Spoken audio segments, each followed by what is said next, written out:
அனைவருக்கும் வணக்கம். இன்னைக்கு நேபாளம் பார்த்தீங்கன்னா பத்தி எரியுது. எதனால? நேபாளம் பார்த்தீங்கன்னா உலகத்திலேயே ஒரே இந்து சமயத்தை தேசிய மதமாக கொண்ட ஒரே நாடு பார்த்தீங்கன்னா நேபாளம். சுத்தி இமயமலை, இமயமலைக்குள்ளே இருக்குது நேபாளம் அப்படிங்கிற நாடு. இயற்கை எழில் கொஞ்சக்கூடிய நாடு. அதுக்கு மேலே போனீங்கன்னா திபெத். இந்தியாவிலேருந்து அதுக்கு இடது பக்கம் பார்த்தீங்கன்னா பூட்டான். அவ்வளோ அருமையான இயற்கை எழில் கொஞ்சக்கூடிய சுற்றுலா பயணிகளை வெகுவாக கவரக்கூடிய ஒரு நாடு பார்த்தீங்கன்னா நேபாளம்.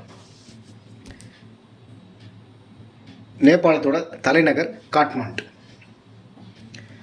அந்த நாடு பார்த்தீங்கன்னா இன்றைக்கி பற்றி எரியுது. பெரிய கலவரம்.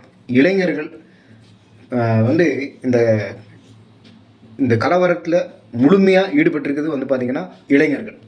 எதனால் அப்படின்னு பார்த்தீங்கன்னா அந்த நாடு சமூக வலைத்தளங்களை பேன் பண்ணியிருக்கு, தடை செஞ்சுருக்கு. யூடியூப்பு, ஃபேஸ்புக்கு, எக்ஸு, இந்த மாதிரி இன்ஸ்டாகிராம், இந்த மாதிரி சமூக வலைத்தளங்களை தடை பண்ணியிருக்காங்க. 2 நாளைக்கு முன்னாடி அந்த வேலை பண்ணியிருக்காங்க. இப்போ இருக்கிற சுச்சுவேஷனில் இன்றைக்கி உலகம் முழுவதும் பார்த்திங்கன்னா இளைஞர்கள், வீட்டில் இருக்கிற பெரியவங்களே பார்த்திங்கன்னா நிறைய வீடுகளில் சமூக வலைத்தளங்களில் யூஸ் பண்ணாதவங்களே கிடையாது. இன்றைக்கி யூடியூப்பு, இன்ஸ்டாகிராமு எல்லோரும் இருக்காங்க. கிட்டத்தட்ட பார்த்திங்கன்னா 80 இயர்ஸ் இல்லை இருக்கக்கூடியவங்க கூட பார்த்திங்கன்னா யூடியூப்பு, ஃபேஸ்புக்கு இல்லாமல் இல்லை. அந்த அளவுக்கு பார்த்திங்கன்னா இந்த சோஷியல் மீடியாவில் இன்றைக்கி அவ்வளோ பேர் அடிமையாகி கிடக்குறாங்க. என்ன தடை பண்ணக்கூடிய நோக்கம் நல்லதாக இருந்தால் கூட இன்றைக்கி சோஷியல் மீடியாவில் அடிமைப்பட்டு கிடக்கிறாங்க. அதுலேருந்து எப்படியாவது மீட்டெடுக்கணுங்கிற நோக்கத்தில் அவங்க பண்ணியிருந்தால் கூட அது பார்த்திங்கன்னா ஒரு மனுஷனை இன்றைக்கி பேன் பண்ணாங்க அப்படின்னா பைத்தியமாக்கணும். இந்த டிக்டாக்னு ஒரு செயலி, ஒரு ஆப் பார்த்திங்கன்னா இந்தியாவில் தடை பண்ணிட்டாங்க. நிறைய பேருக்கு பைத்தியமே பிடிச்சிடுச்சு. மற்ற சோஷியல் மீடியாவெல்லாம் அவங்க பேன் பண்ணல. இந்தியாவில் டிக்டாக்கை மட்டும் பேன் பண்ணதுக்கே பார்த்திங்கன்னா நிறைய பேருக்கு பைத்தியம் பிடிச்சிடுச்சு. அப்படி இருக்கும்போது ஒட்டு மொத்தமாக சோஷியல் மீடியாவே பார்த்திங்கன்னா பேன் பண்ணனா சும்மா இருப்பாங்களா? அவ்வளோதான், பொங்கி எழுந்துட்டாங்க இளைஞர்கள் எல்லாரும் பார்த்திங்கன்னா நேபாளத்தில் பெரிய கலவரம். அந்த கலவரத்தில் தாக்குதலில், போலீஸ் தாக்குதலில் பார்த்திங்கன்னா 20 இளைஞர்கள் செத்தும் போயிட்டாங்க. இந்த கலவரத்தை மேலும் தோன்றதுக்கு வேறு காரணம் வேண்டாமா? அவ்வளோதான்.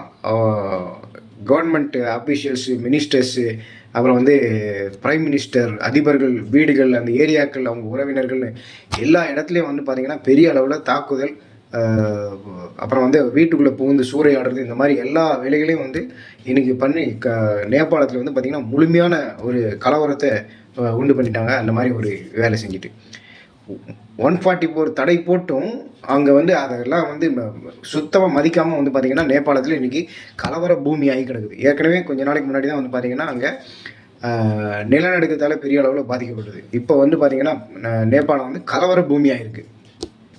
சோஷியல் மீடியாவை தடை பண்ணதுனால.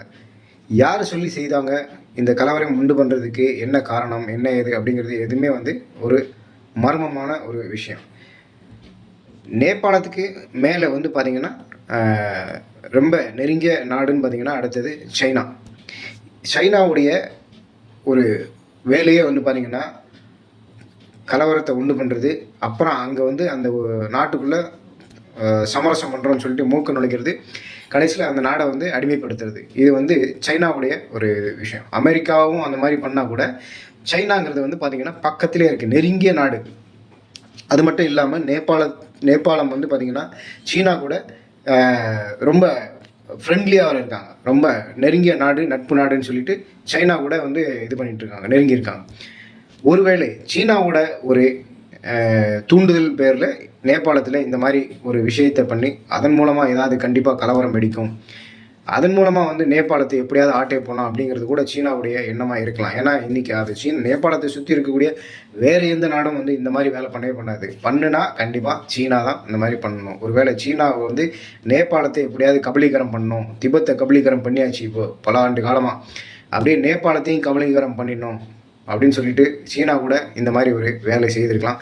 என்னதான் இருந்தால் கூட பார்த்திங்கன்னா இன்றைக்கி இருக்கிற சுச்சுவேஷனில் இளைஞர்கள் social media, YouTube, Facebook, X, இன்ஸ்டாகிராம்ங்கிற இதெல்லாம் வந்து தடை பண்ணாங்க அப்படின்னா அது வந்து பெரிய கலவரமாக தான் கண்டிப்பாக வெடிக்கும் உலகம் முழுவதும். நேபாளம் என்ன வடகொரியாவா? நேபாளத்தால் கண்ட்ரோல் பண்ண முடியல. அங்கே இருக்கிற மிலிட்ரியோ இல்லைனா போலீஸால் கூட கண்ட்ரோல் பண்ண முடியாத அளவுக்கு கலவரம் வந்து கைமீறி போயிடுச்சு. அதனாலே வந்து அந்த பிரைம் மினிஸ்டர் வந்து ராஜினாமாவே பண்ணிட்டார், பதவியவே ராஜினாமா பண்ணிட்டார். ஆனால் இதுவே வடகொரியாவில் வந்து பார்த்திங்கன்னா இதான் எந்த ஒரு சமூக வலைத்தளமும் கிடையாது, சோஷியல் மீடியாவும் கிடையாது. யூடியூப்போ, ஃபேஸ்புக்கோ, எக்ஸோ இல்லைனா வந்து இன்ஸ்டாகிராமோ எதுவுமே வந்து நார்த் கொரியாவில் கிடையாது. அங்கே உள்ளே இருக்கக்கூடிய இதுதான் வந்து ஆப்பு தான் வந்து அவங்க வந்து அங்கே இருக்கிற சினிமா அந்த இது தான் வந்து அவங்க யூஸ் பண்ணணும். அதையும் மீறி வெளியே யூஸ் பண்ணாங்கன்னா இம்மீடியட்டாக வந்து மரண தண்டனை தான் வடகொரியாவில், நார்த் கொரியாவில். கிம் ஜாங் உன்கிற ஒரு அதிபர் தான் அவருடைய தலைமையின் கீழ் தான் இருக்குது வடகொரியா.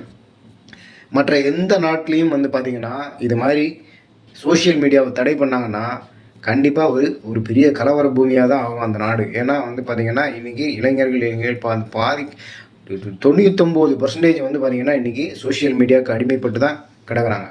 வேலை நேரங்களில் கூட அவங்க வந்து அதைத்தான் முழுமையாக அதை கவனம் செலுத்துகிறாங்களே தவிர இன்றைக்கி அவங்க வேறு முன்னேற்றத்துக்கான உண்டான எந்த ஒரு இதுலேயும் வந்து அவங்களுடைய எண்ணங்கள் வந்து செல்வது இல்லை. அதனால் வந்து இன்றைக்கி நேபாளத்தில் வெடிச்சிருக்கக்கூடிய கலவரம் யாருடைய தூண்டுதல் பேரில் நடந்தது? 2 விஷயம்.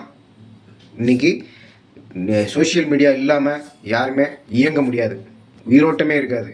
இன்னொன்று வந்து பார்த்திங்கன்னா நேபாளத்தில் நடந்த இந்த விஷயத்துக்கு சீனாவுடைய தூண்டுதல் காரணமாக இருக்கலாம். நன்றி.